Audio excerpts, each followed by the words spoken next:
Hello प्यारे बच्चों, कैसे हैं आप लोग। आई होप कि आप लोग बहुत ही मस्त और जबरदस्त होंगे। तो स्वागत है आप लोगों का एक और शानदार वीडियो में। तो आज की इस वीडियो में हम पढ़ने वाले हैं क्लास 12 का फिजिक्स जो है उसमें गॉस के नियम के अनुप्रयोग के बारे में आज हम पढ़ने वाले हैं, जिसमें हमारा पहला टॉपिक है आज का कि अनंत विस्तार के रेखीय आवेशित तार के कारण किसी बिंदु पे विद्युत क्षेत्र की तीव्रता क्या होगी, उसको हम इस वीडियो में पढ़ने वाले हैं। तो वीडियो के अंत तक बने रहिएगा और वीडियो अच्छी लगे तो लाइक कीजिएगा और दोस्तों के साथ शेयर जरूर कीजिएगा। चलिए देखिएगा हमारा पॉइंट क्या है। अनंत विस्तार के रेखीय आवेशित तार के कारण विद्युत क्षेत्र की तीव्रता। तो सबसे पहले हम क्या बना लेंगे, देखिए माना कि हमारे पास क्या है, एक अनंत लंबाई का तार। क्या है, माना हमारे पास क्या है, इधर अनंत लंबाई का तार है। इसमें क्या है, आवेश समान रूप से वितरित हुआ है। क्या है, एक अनंत लंबाई का तार है जिसमें क्या है, आवेश समान रूप से वितरित हुआ है। इस तार से r मीटर की दूरी पर कोई बिंदु P है, इस पे हमें क्या ज्ञात करना है, विद्युत क्षेत्र की तीव्रता ज्ञात करनी है। तो हमारा हेडिंग क्या है, अनंत विस्तार के रेखीय आवेशित तार। ये जो तार की लंबाई है ये कितनी है, अनंत है। कितनी है, अनंत लंबाई का तार है। इसके कारण हमें क्या ज्ञात करनी है, विद्युत क्षेत्र की तीव्रता ज्ञात करनी है। तो हमने मान लिया कि एक अनंत लंबाई का तार है जिसपे क्या है, एक समान रूप से क्या है, आवेश फैले हुए हैं। आवेश क्या हुए हैं, फैले हुए हैं। इससे r मीटर की दूरी, जो हमारा r मीटर की दूरी बिंदु P है, इस पे ज्ञात करना है हमें विद्युत क्षेत्र की तीव्रता। तो हम इस बिंदु P पर गॉस के नियम का प्रयोग करके विद्युत क्षेत्र की तीव्रता कैसे ज्ञात करेंगे, उसी को हम देखने वाले हैं। चलिए आइए देखते हैं कि इस बिंदु पे हम विद्युत क्षेत्र की तीव्रता कैसे ज्ञात करेंगे। और हमें यूज क्या करना है, हम लोग पढ़ रहे हैं गॉस के नियम के अनुप्रयोग, अर्थात गॉस का नियम का जो हम लोग क्या करेंगे, इसमें प्रयोग करने वाले हैं। चलिए देखिए अब क्या करेंगे, हम लोग इस बिंदु पे क्या ज्ञात करना है, विद्युत क्षेत्र की तीव्रता ज्ञात करनी है। इसके लिए सबसे पहले हम क्या करेंगे, एक इस पर गाउसियन पृष्ठ की कल्पना करेंगे। किसकी कल्पना करेंगे, गाउसियन पृष्ठ की। तो इसके हम इस बिंदु से लेकर इस पे क्या करेंगे, एक गाउसियन पृष्ठ की कल्पना करेंगे। जो पृष्ठ हमारा कैसा होगा, एक बेलनाकार पृष्ठ होगा। बेलनाकार क्या होगा, पृष्ठ होगा, जिसकी हम क्या करेंगे, कल्पना करेंगे कि ये क्या है, जो तार है उसके चारों तरफ एक पृष्ठ क्या है, घेरा गया है, जिसका नाम क्या होता है, गाउसियन पृष्ठ। तो हमने क्या किया, इस तार के चारों तरफ r मीटर का एक गाउसियन पृष्ठ की कल्पना की। अब हम क्या ज्ञात करेंगे, देखिएगा इस बिंदु P के चारों तरफ एक छोटा सा अल्पांश मान लेंगे। क्या करेंगे, इस बिंदु के चारों तरफ एक छोटा सा अल्पांश मान लेंगे, जिसका क्षेत्रफल क्या होगा, dA होगा। क्षेत्रफल क्या होगा, dA होगा। एक अल्पांश यहां भी मान लेते हैं, ये हो गया आपका पहला, और ये क्या हो जाएगा, इसको हमने मान लिया क्या, ये भी क्या है आपका dA है, और ये दूसरा क्षेत्र। तो हमने दो जगहों पे क्या मान लिया, इस गाउसियन पृष्ठ पे दो जगहों पे हमने क्या मान लिया, छोटे छोटे अल्पांश को मान लिया गया। क्या मान लिया गया, छोटे छोटे अल्पांश को मान लिया गया। अब देखिएगा जो ये छोटा सा अल्पांश है, यहां से ये जो आवेशित तार है, यहां से क्या होंगी, वैद्युत बल रेखाएं गुजरेंगी। क्या होंगी, वैद्युत बल रेखाएं गुजरेंगी। तो यहां से क्या होंगी, वैद्युत बल रेखाएं निकलेंगी, जो क्या है, किस दिशा में है, बाहर की दिशा में। देखिए प्लस है, तो यहां से क्या होगी, बल रेखाएं ऐसे बाहर की तरफ जाएंगी। तो यहां से क्या होगा, विद्युत बल रेखाएं गुजरेंगी। ठीक है, हम क्या ज्ञात कर रहे हैं, गॉस का नियम, और हमें ज्ञात करनी है विद्युत क्षेत्र की तीव्रता। तो गॉस का नियम किससे संबंधित है, विद्युत प्लस से। तो सबसे पहले हम क्या ज्ञात करेंगे, विद्युत प्लस ज्ञात करेंगे, तभी तो क्या होगी, तीव्रता ज्ञात होगी। तो सबसे पहले हमने क्या माना, एक छोटा सा अल्पांश मान लिया, जिससे क्या होगा, विद्युत बल रेखाएं या विद्युत क्षेत्र की तीव्रता E क्या होगी, इस डायरेक्शन में पास करेगी। अब देखिएगा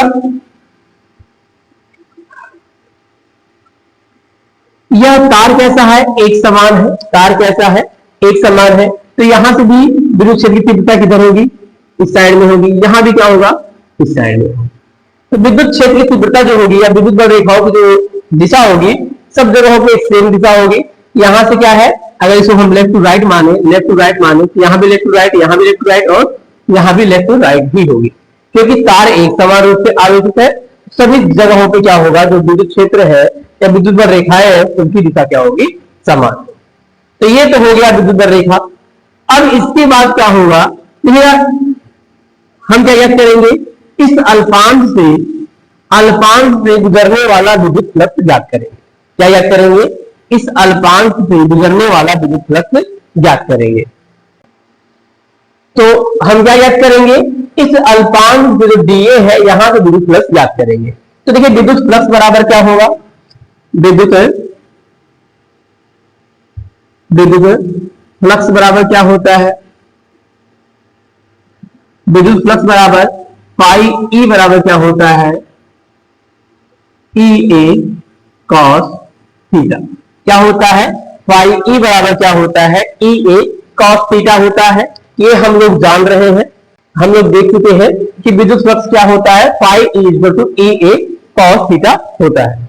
अब इसके बाद देखिएगा, हम लोग किसका ज्ञात कर रहे हैं, एक छोटे से अल्पांश का ज्ञात कर रहे हैं। किसका ज्ञात कर रहे हैं, एक छोटे से अल्पांश का। जब एक छोटे से अल्पांश का ज्ञात कर रहे हैं, तो यहां जो गुजरने वाला विद्युत फ्लक्स होगा वो कितना होगा, डी फाई ई होगा, डी फाई ई होगा। और यहां क्या आ जाएगा, ई, और जो क्षेत्रफल ए है, यहां के लिए क्षेत्रफल कितना है, डी ए हो जाएगा, डी ए कॉस थीटा। ये बात समझ में आ रही है, बात को ध्यान दीजिएगा। विद्युत फ्लक्स का फार्मूला क्या होता है, phi E equal to E A cos theta. Formula क्या होता है, phi E equal to E A cos theta. हम लोग किसका निकाल रहे हैं, एक छोटे से अल्पांश का निकाल रहे हैं। किसका निकाल रहे हैं, छोटे से अल्पांश का निकाल रहे हैं, इसलिए छोटे से कम ही गुजरेगा, इसलिए विद्युत फ्लक्स फाई ई हो गया, डी फाई ई, और ए के स्थान पे क्या रख लिया गया, डी ए। अब इसके बाद हम देखेंगे कि जो हमारा कॉस थीटा है, अर्थात देखिए दो जगहों पे क्षेत्रफल है, यहां माना गया, यहां माना गया। अब हम इसके बाद देखेंगे कहां कहां से विद्युत फ्लक्स गुजरेगा, देखिएगा। चलिए देखिए, मान लेते हैं ये हमारे पास क्या है, सतह है, इससे हमने क्या बना दिया, ऐसे एक बेलन बना दिया। चलिए मान लीजिए जो हमारा ये है, ये बेलन बन गया। क्या बन गया आपका, देखिएगा एक बेलन बन गया, देखिएगा ये बेलन हो गया। तो बेलन को हमने क्या मान लिया, एक छोटा सा अल्पांश मान लिया। क्या मान लिया, छोटा सा अल्पांश। अब देखिए जो अल्पांश है, ये जो हमारा अल्पांश है, यहां से विद्युत क्षेत्र की तीव्रता किधर है, जो विद्युत क्षेत्र है उसकी दिशा क्या है, बाहर की तरफ है, उसकी दिशा किधर है, बाहर की तरफ। और हमें पता होना चाहिए कि जो हमारा अल्पांश है या पृष्ठ है, ये जो एंगल क्या बताता है, देखिएगा एंगल क्या बताता है, जो ये थीटा है, ये बताता है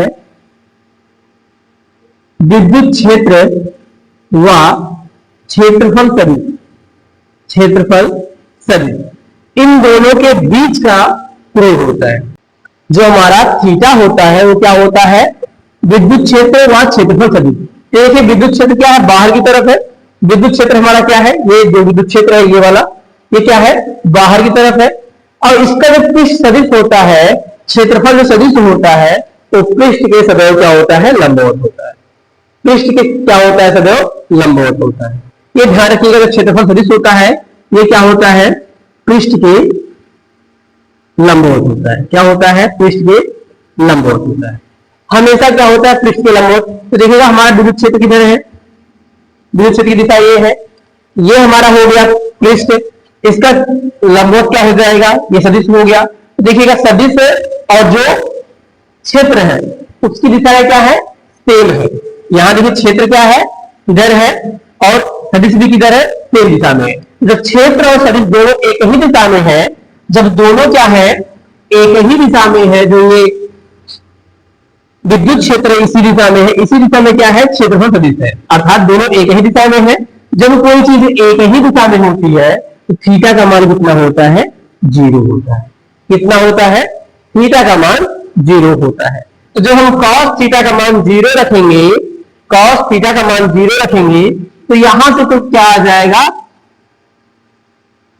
यहां से जो फ्लक्स निकलेगा ये हो जाएगा E इंटू में DA, क्योंकि cos थीटा का मान हम 0 रखेंगे तो 0 क्या होता है, cos 0 का मान 1 होता है, तो यहां तो मान निकलेगा। लेकिन सपोज कीजिए यहां वाले क्षेत्रफल पर इसकी दिशा क्या है, E की दिशा इधर है। अब यहां देखिएगा ये बेलन हो गया, इसका ये जो है क्षेत्रफल सदिश ऊपर की तरफ होगा, क्षेत्रफल सदिश किधर होगा, ऊपर की तरफ। देखिए जो क्षेत्रफल सदिश है, क्षेत्रफल किधर है, जो विद्युत क्षेत्र की तीव्रता है ये बाहर की तरफ है, लेकिन इसका सदिश होगा ऊपर की तरफ होगा, क्योंकि ये पृष्ठ तो ऊपर है, ये पृष्ठ क्या है, ऊपर है, इसका क्षेत्रफल सदिश कुछ ऐसे होगा। तो जब क्षेत्रफल सदिश देखिए ऊपर की तरफ है, ई क्या है, इस दिशा में है, तब इस कंडीशन में दोनों के बीच एंगल कितना बनेगा, 90 बनेगा। जब cos 90 होगा, cos 90 होगा तो 90 का मान तो 0 होता है, cos के लिए 0 होता है। जब cos के लिए 90 का मान 0 होता है तो हम कह सकते हैं यहां से कोई फ्लक्स नहीं गुजरने वाला, यहां से कोई फ्लक्स नहीं गुजरने वाला। सेम कंडीशन नीचे होगी तो यहां से भी फ्लक्स नहीं गुजरने वाला, तो नीचे से भी फ्लक्स नहीं गुजरेगा, ना ऊपर से गुजरेगा, केवल इसके वक्र पृष्ठ से जो ऊपरी सतह है वहां से भी फ्लक्स गुजरने वाला है। तो ये दोनों स्थानों पे फ्लक्स क्या होंगे, 0 हो जाएंगे, तो इनसे हमें कुछ लेना देना नहीं है। चलिए देखिए आज अपने टॉपिक पे आ जाते हैं हम लोग। यहां तो थीटा का मान कितना आया है, 0 आया है, तो D phi E equal to E into में डी ए कॉस 0, क्या हो गया, cos 0, और cos 0 का मान कितना होता है, 1 होता है, तो D phi E equal to E D A, cos 0 का मान 1 हो गया, तो cos 0 के स्थान पे 1 हो गया, तो फाई ई कितना आ गया, ई डी ए आ गया हमारा। तो यहां तक ये हो जाएगा इक्वेशन नंबर 1। ये क्या हो गया, इक्वेशन नंबर 1। देखिएगा तो ये तो किसके लिए निकला है, ये क्वेश्चन नंबर 1 है, ये किसके लिए निकला है, एक छोटे से अल्पांश के लिए निकला है। तो हमें क्या याद करना है, देखिए यहां से भी तो विद्युत फ्लक्स पास होगा, यहां से यहां से यहां से, मतलब जो हमारा ये बेलन है, जो हमने ये बेलन बना के रखा है, इसकी संपूर्ण सतह से क्या होगा, इस दिशा से, यहां से यहां से यहां से, मतलब संपूर्ण दिशाओं से क्या होगा, विद्युत फ्लक्स गुजरेगा। तो उसके लिए हम क्या करते हैं, तो संपूर्ण पृष्ठ के लिए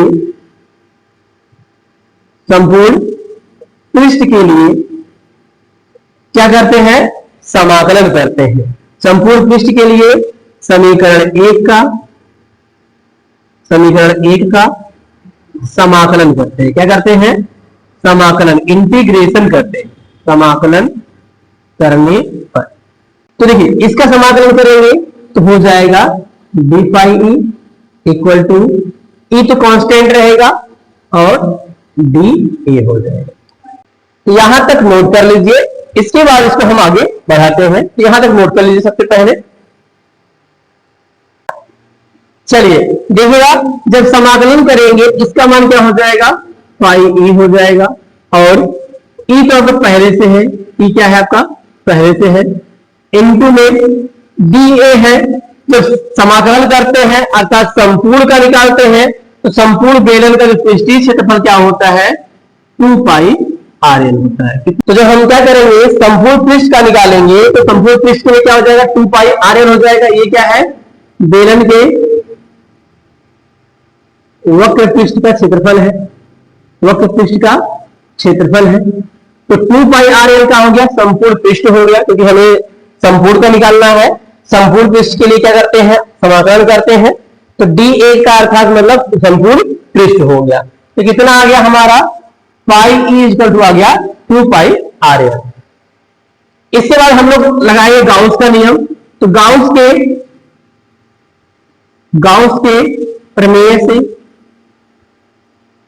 के प्रमेय से हम लोग जानते हैं पाई ई बराबर क्या होता है, क्यू अपान एप्सिलॉन नॉट होता है। क्या होता है, गाउस के प्रमेय से पढ़े हैं कि विद्युत फ्लक्स आवेश का 1/एप्सिलॉन नॉट गुना होता है। क्या होता है, एप्सिलॉन नॉट गुना होता है। ये हो गया। इसके बाद देखिएगा हम लोग देख रहे हैं क्या है, अनंत लंबाई का तार है। तार पे क्या है, समान रूप से आवेश फैला है और इसका जो पृष्ठ आवेश घनत्व है, पृष्ठ आवेश घनत्व है, तो पृष्ठ आवेश घनत्व कितना होता है, लैम्डा होता है। लैम्डा बराबर क्या होता है, क्यू अपान एल होता है। लैम्डा बराबर क्या होता है, क्यू अपान एल होता है। यदि यहां से हम क्यू निकाल ले क्या हो जाएगा, लैम्डा एल हो जाएगा। क्या हो जाएगा, क्यू बराबर लैम्डा एल। तो यहां हम क्या करेंगे, क्यू का मान रख देंगे, तो फाई ई बराबर क्या हो जाएगा, लैम्डा एल अपान में एप्सिलॉन नॉट। क्या हो जाएगा, क्यू के स्थान पे हमने क्या रख दिया, लैम्डा एल रख दिया, तो लैम्डा एल अपान में एप्सिलॉन नॉट। यहां क्या हो गया आपका, क्यू बराबर लैम्डा एल।